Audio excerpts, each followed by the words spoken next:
Hello dear students, welcome back to the chemistry class. We have been discussing the colligative properties of the solution from the last previous 3 to 4 classes. Now, till now we have studied 3 colligative properties. The first one was relative lowering in vapor pressure. The second one was elevation in boiling point, and the third one depression in freezing point. The fourth and the last colligative property we have here is osmotic pressure. Here you will be studying about osmotic pressure and you will be calculating some numerical problem on osmotic pressure. It is a colligative property. You know what is a colligative property? It depends on the number of solute particles only, not on the nature of solute. So osmotic pressure, it is a colligative property. It depends only on the number of solute particles. We'll come to that later. Now, before moving forward with osmotic pressure, before knowing what it is, we have to study a phenomenon that is known as osmosis. Okay, we have to study osmosis, how it is differentiated with diffusion process, then how the osmotic pressure is connected with osmosis. Now, what is osmosis? Osmosis is basically a biological phenomenon. It's a biological phenomenon that is occurring in human beings, in animals, okay. But it can also be applied to chemistry when we take solutions into account. When you take liquid solutions into account, we can apply osmosis for those solutions. Now, what is osmosis? I have written the definition here. Osmosis, it is the flow of solvent molecules. Okay, osmosis, mainly it is the flow of solvent molecules. The solvent molecules will flow through a semi-permeable membrane. Okay, they will flow through a semi-permeable membrane. They will pass through a semi-permeable membrane. From pure solvent to solution. Where they will flow from? They will flow from pure solvent to solution. For example, to demonstrate this osmosis, I will take a beaker here. So beaker, it is filled with water.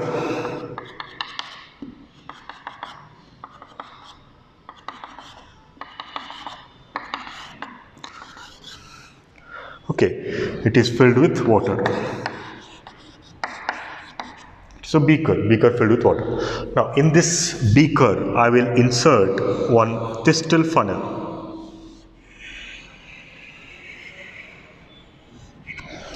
In this beaker, I will insert one Thistle funnel. This is the Thistle funnel.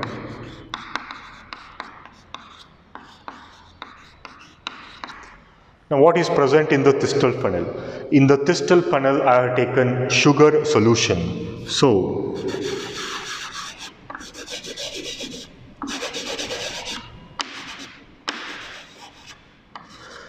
in the Thistle funnel, what is present? Sugar solution is present. You know what is a sugar solution? Sugar dissolved in water, that is sugar solution. So I have taken a beaker. What is present in the beaker? Water is present. Then I have dipped one Thistle funnel into the beaker. Now what is present in this beaker? Sugar solution is present. Now at the bottom of this Thistle funnel, there is a semi-permeable membrane. What is present at the bottom of this flask? At this bottom of this funnel, semi-permeable membrane is present. Now, what is osmosis? Osmosis is the flow of solvent molecules. Water is a solvent. So, it is the flow of water molecules or solvent molecules from this pure solvent to solution. Okay, water molecules, water particles from here, they will flow into this funnel. They will flow into this, solution through this semi-permeable membrane. Okay, so flow of solvent molecules through this semi-permeable membrane into the solution. Okay, that is osmosis. Now, let me take it as initial stage. Initial stage means before the process of osmosis takes place. That is initial stage. Now, when osmosis takes place, we will get a final stage. So, we have the same beaker. What is present in beaker? Water is present.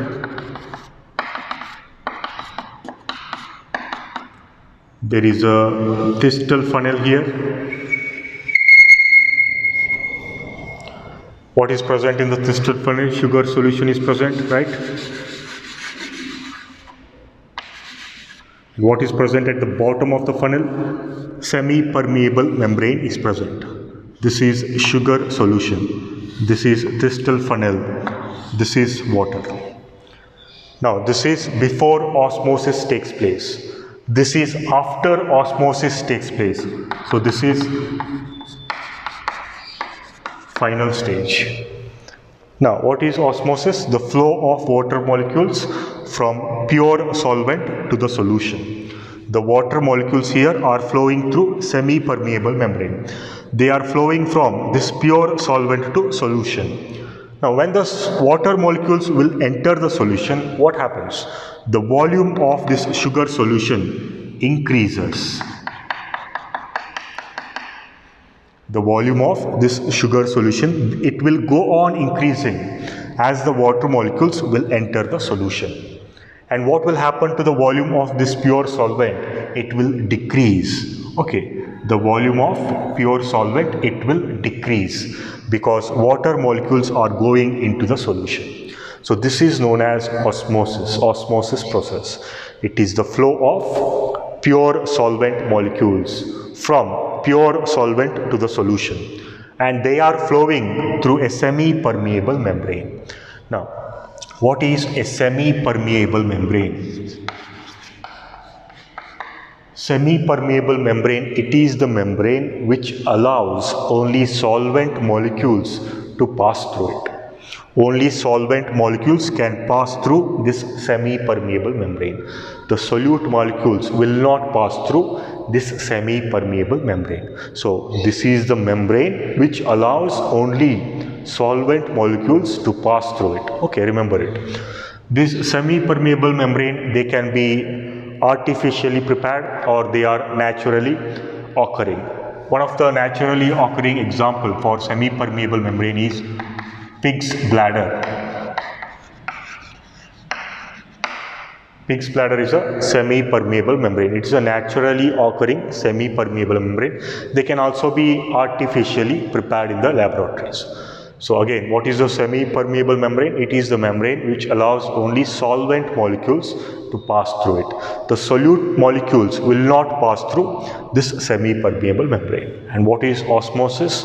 It is the flow of solvent molecules from pure solvent to the solution through the semi-permeable membrane. So osmosis deals with the flow of solvent molecules only. The solute molecules are not involved in the osmosis. So this is the brief introduction about osmosis. Next, we have another definition for osmosis here. This is the definition when two solutions are taken into consideration. Now, what is osmosis when two solutions are taken? Now, osmosis is always the flow of solvent molecules. Okay, always osmosis, it means the flow of solvent molecules. But here, it is the flow of solvent molecules from less concentrated solution to higher concentrated solution. So, we have basically two solutions here. One solution has less concentration, the other solution has more concentration. For example, I will take two vessels here. This is the first vessel. There is a connection here to another vessel.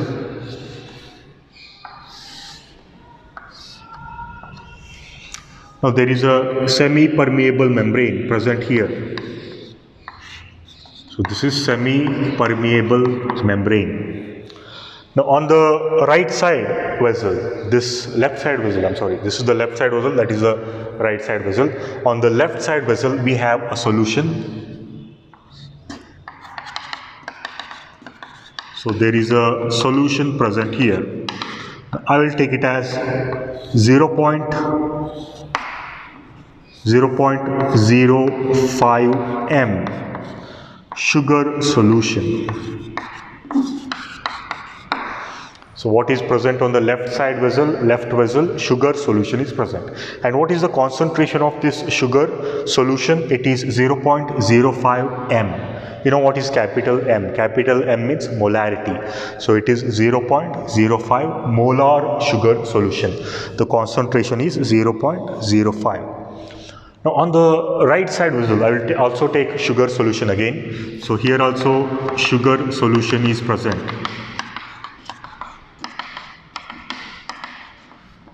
But here the concentration is different. Here it is 0.1 m sugar solution.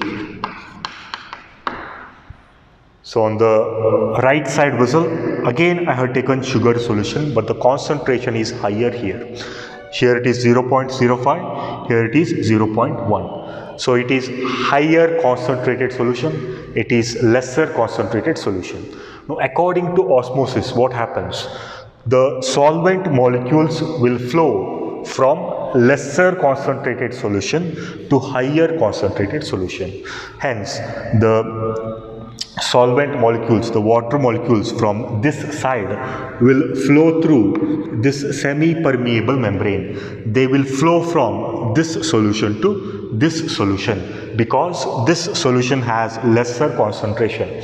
This solution has higher concentration. So this is the another definition of osmosis. Here in this osmosis, the solvent molecules, the solvent particles will flow through this semi-permeable membrane. They will flow from lesser concentrated solution to higher concentrated solution. As a result, what happens? The volume of this solution increases. The volume of this solution decreases. Why the volume increases here? Because solvent molecules are going into this solution. Why the volume is decreasing here? Because it is losing some of the solvent molecules. Some of the solvent molecules are moving away from this solution. So that is the reason. So this is another definition of osmosis when we consider two solutions. In the previous example, one of them was pure solvent. The other one was solution. There it was the flow of solvent from pure solvent to solution. Here both the liquids are solutions here. So osmosis is taking place between the two solutions. Now, we will move forward with the differences between the two processes. One is osmosis, the other one is diffusion. What are the differences between these two phenomena? So on one side, I'll take osmosis. On the other side, I'll take diffusion. Now, one thing you have to remember about osmosis is the osmosis process will take place only if the semi-permeable membrane is present. If the semi-permeable membrane is present, then only osmosis takes place.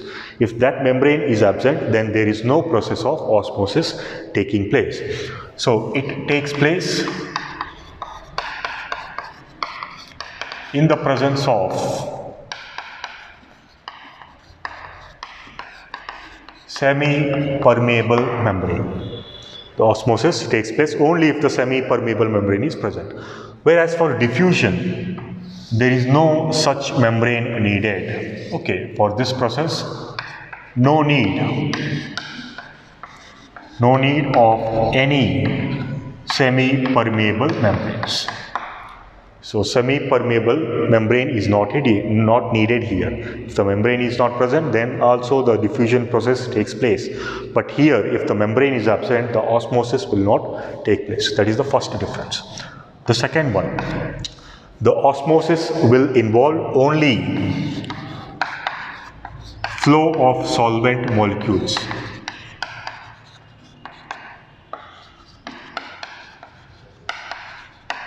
During osmosis, what happens?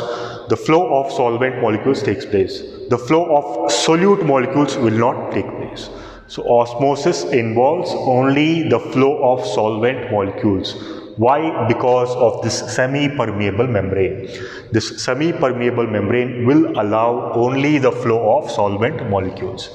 But whereas for diffusion, both the flow of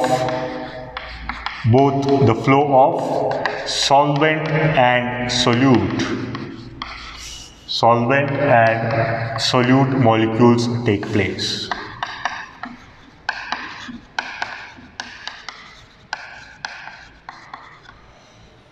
In osmosis, only the flow of solvent molecules takes place, whereas here the semi-permeable membrane is not present, it is not needed.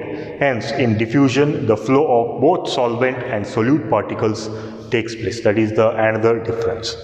The third one. Here, I just explained you that it takes the flow of solvent,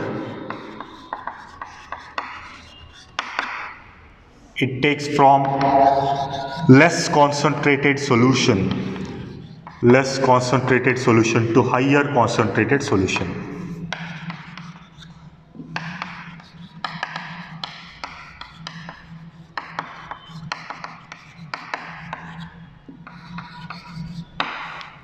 Okay, it is the flow of solvent molecules. I just explained you from lower concentrated solution to higher concentrated solution. But whereas for diffusion, it is exactly opposite. Here the diffusion takes place. It takes place from higher concentrated solution. Higher concentrated solution to lower concentrated solution.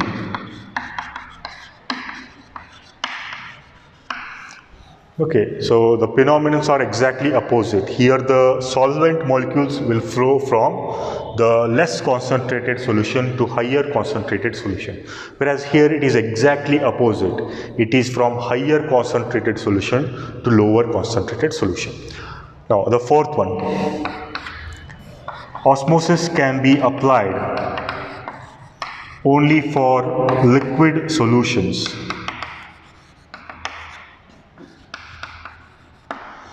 Osmosis, this process, it takes place only for liquid solutions, whereas diffusion, it takes place for both gases and liquids. It is applicable even for gases, diffusion, whereas the osmosis is only applicable for liquid solutions. So that is the fourth difference. Now the final difference. Now the osmosis process, it can be reversed or it can be prevented. So this process, it can be reversed. Means the flow of solvent molecules can be reversed or can be prevented. The flow of solvent molecules, it can be prevented. But whereas for diffusion, the reversing is not possible. Okay, the diffusion process, it is permanent. It cannot be reversed. It cannot be prevented. Okay, that is the difference. So here, these are 5 differences between osmosis and diffusion. The osmosis process, it takes place in the presence of semi-permeable membrane. It is absolutely needed for this process. Whereas for diffusion, it is not needed. Even if this membrane is not present, the process will take place as it is. Now the second difference, the osmosis, it involves only the flow of solvent molecules. The solute molecules are not involved in any capacity for osmosis process. Whereas for diffusion, it involves both solvent and solute particles. The solvent and solute particles will flow in diffusion. Now the third difference, we have the flow of solvent taking place from lesser concentrated solution to higher concentrated solution. For diffusion, it is exactly opposite.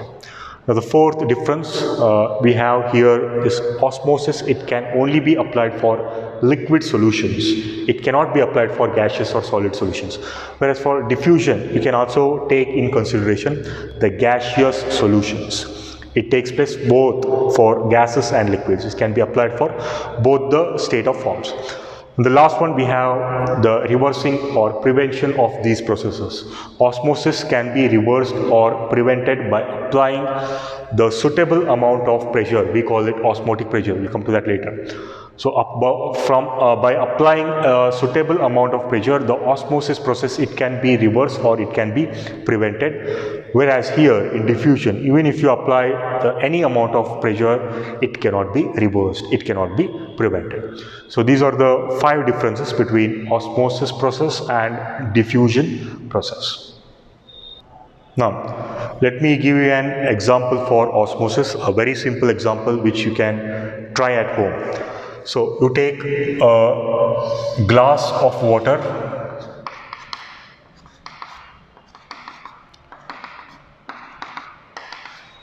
you take a bowl or glass of water at home and you insert a hard egg in it. Okay, you insert one egg in the bowl of water. On the other side, you take another bowl or another glass of water. In this bowl, you take NaCl solution, salt solution. So this is saturated salt solution, NaCl solution. You can prepare this solution by dissolving common salt in water. You will get NaCl solution. Here also you insert one egg. Now, osmosis process takes place in both the solutions. Here, this is nothing but water. It is the pure solvent. So here what happens? The solvent molecules, the solvent particles, that means water particles or water molecules, will flow into the egg. Okay, the water molecules will flow from this pure solvent into the egg. The skin of the egg, okay, the skin of the egg will act as a semi-permeable membrane.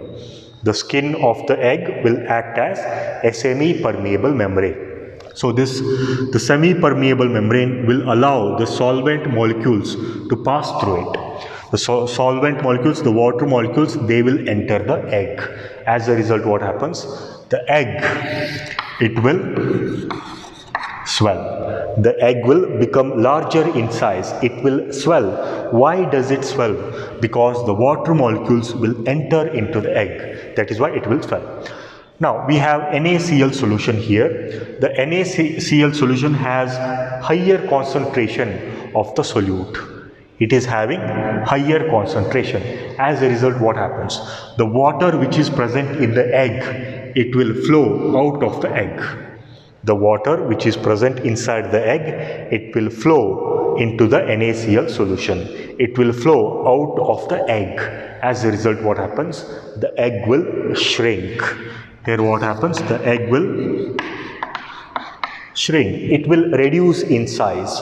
Why it will reduce in size? Why it will shrink? Because the water molecules, the solvent is moving away from the egg. It is flowing out of the egg into the NaCl solution. And why does it flow into the NaCl solution? Because the NaCl solution is having higher concentration.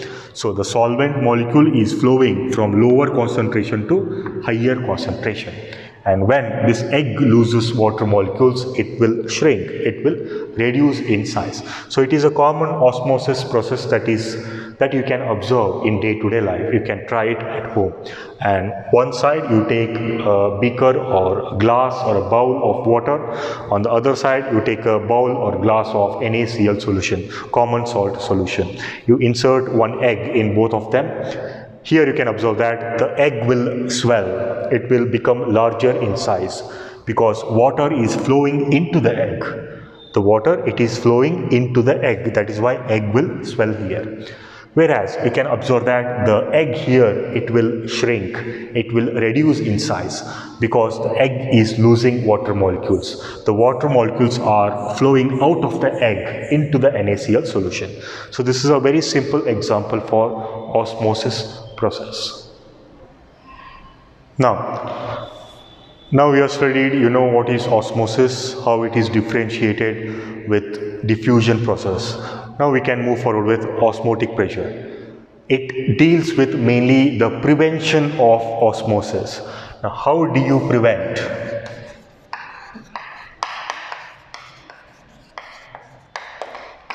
How do you prevent osmosis process? You prevent osmosis process by applying osmotic pressure.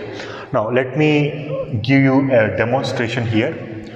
Again, I'll be taking two vessels here. This is the vessel number 1. There is a connector here. Then there is a vessel number 2.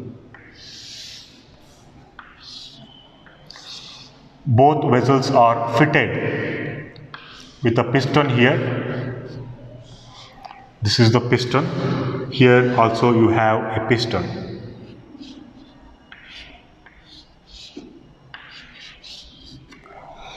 Okay, so this is vessel number 1, this is vessel number 2.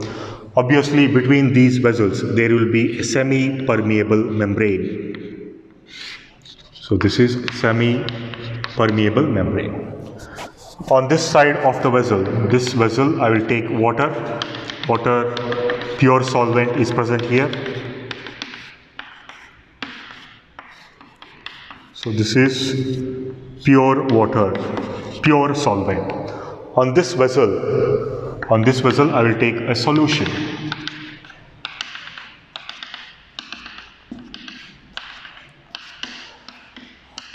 So this is a solution, any aqueous solution. Now what is osmosis? Osmosis is the flow of pure solvent from pure solvent to solution. The solvent molecules here, they will flow into the solution through this semi-permeable membrane. Now when these water molecules will flow into the solution, what happens? The volume of the solution, it will increase.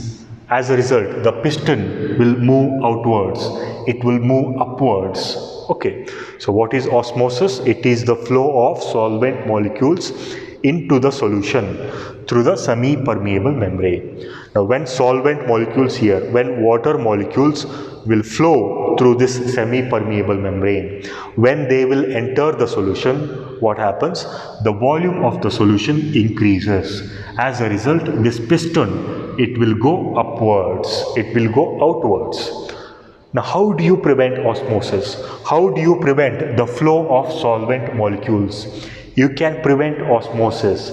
You can prevent the flow of solvent molecules by applying pressure here. When you apply pressure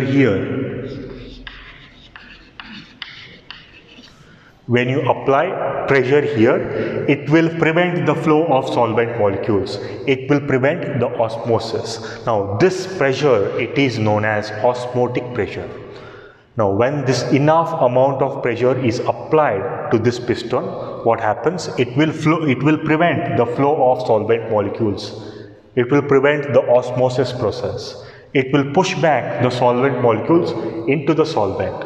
As a result, the osmosis process can be prepared by applying enough or suitable amount of pressure on the solution side. Where must this pressure applied? It must be applied on the solution side.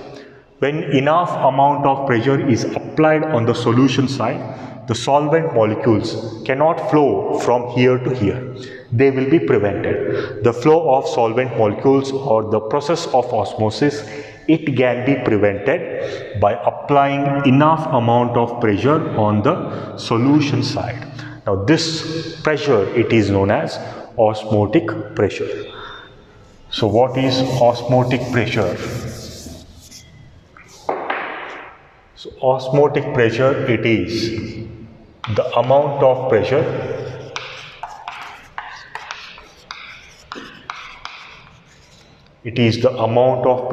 that must be applied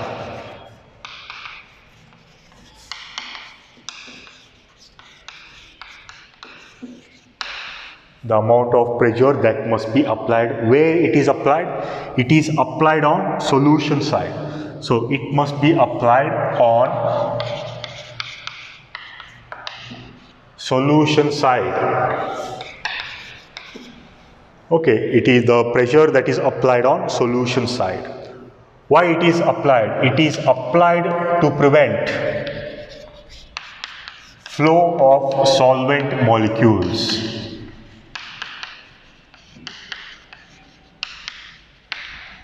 Why this pressure is applied? It is applied to prevent the flow of solvent molecules. Usually in osmosis, what is happening? The solvent molecules are flowing through the semi-permeable membrane. But if pressure is applied on this side, the solvent molecules cannot flow through this semi-permeable membrane. So the osmotic pressure, it is applied to prevent the process of osmosis. It is applied to prevent the flow of solvent molecules through semi-permeable membrane. So this is the definition of osmotic pressure. Osmotic pressure means it is the amount of pressure. It is the amount of pressure that must be applied on the solution side in order to prevent the flow of solvent molecules. The flow of solvent molecules or the osmosis process, it can be prevented by applying suitable amount of the pressure on solution side. Now, we have finished the basic introduction for osmosis process and the basic introduction for osmotic pressure. Now, the main thing that you will be studying in this chapter is why osmotic pressure, it is a colligative property.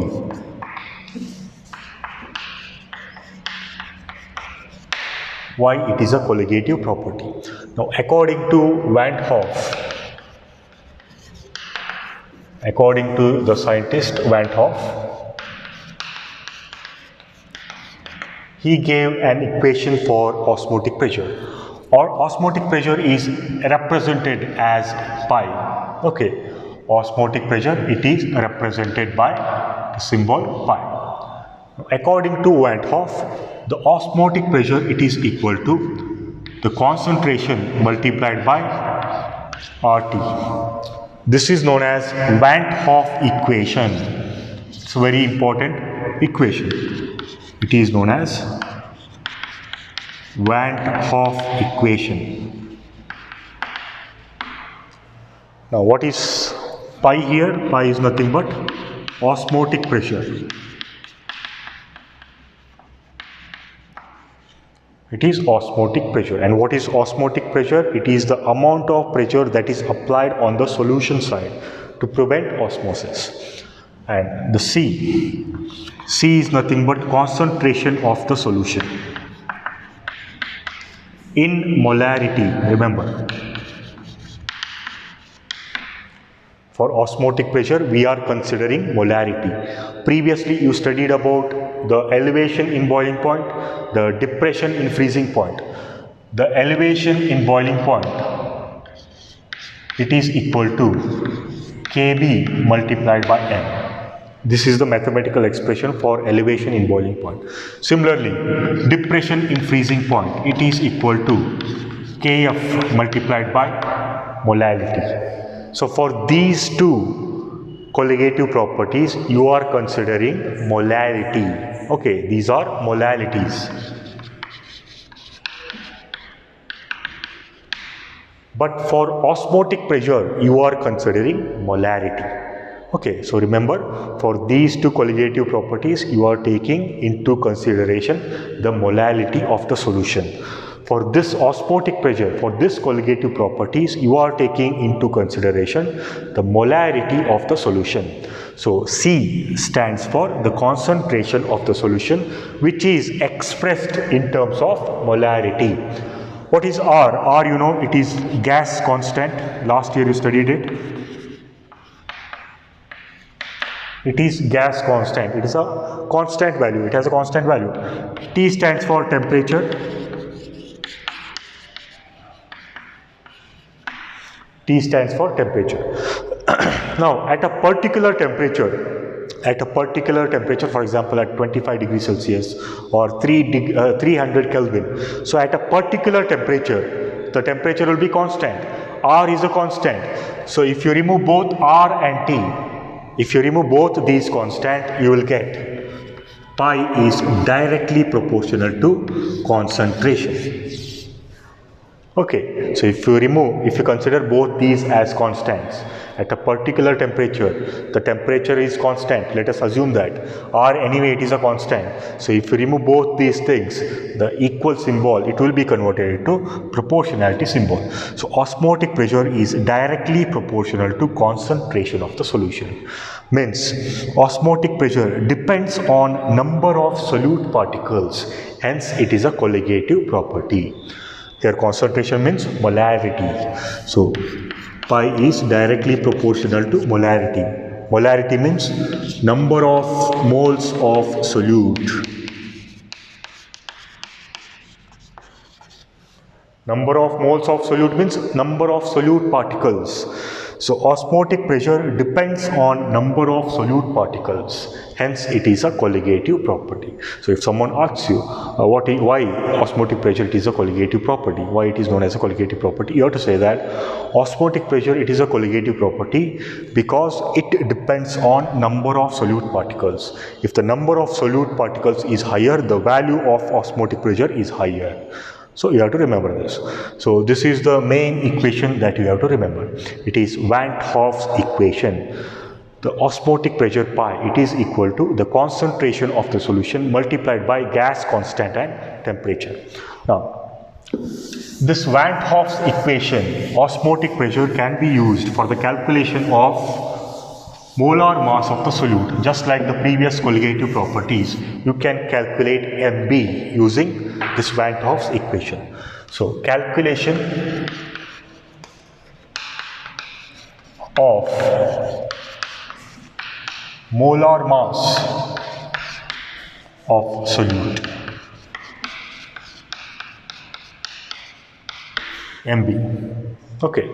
Now, according to Van't Hoff's equation, we have pi, it is equal to CRT. Okay. Now, here C stands for molarity. You already know that. So, what is molarity? What is the formula for molarity? Molarity will be equal to the weight of solute divided by molar weight of the solute multiplied by 1 by volume in liters. If you are taking in liters, it is 1 by volume. If you are taking in ml, it will be 1000 by volume in ml. You already know this. Okay, so I am taking in liters here. So volume I am taking in liters. So this is the formula of molarity. Now this formula of molarity can be substituted in the place of C. So pi will become, pi is equal to, now what is C? C is the molarity, this one. So C, it is equal to WB by MB multiplied by 1 by volume in liters. What else we have? We have RT. So this is equal to, we have WB multiplied by RT divided by, we have MB multiplied by volume. This is osmotic pressure. Now what you are calculating here, you are calculating for MB here. So let me take this MB on the other side. Let me send this osmotic pressure on the other side. So MB, it comes on the numerator side. MB, it is equal to what we have here, WB, and this is RT divided by. So this osmotic pressure, it will come on denominator side. So osmotic pressure multiplied by volume. So this is the expression or equation for the calculation of molar mass of the solute.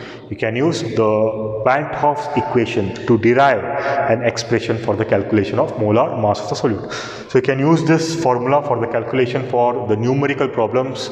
I told you all these calculation of molar mass numerical problems, they are for 3 marks. Any one of the numerical problem will be asked for the annual examination.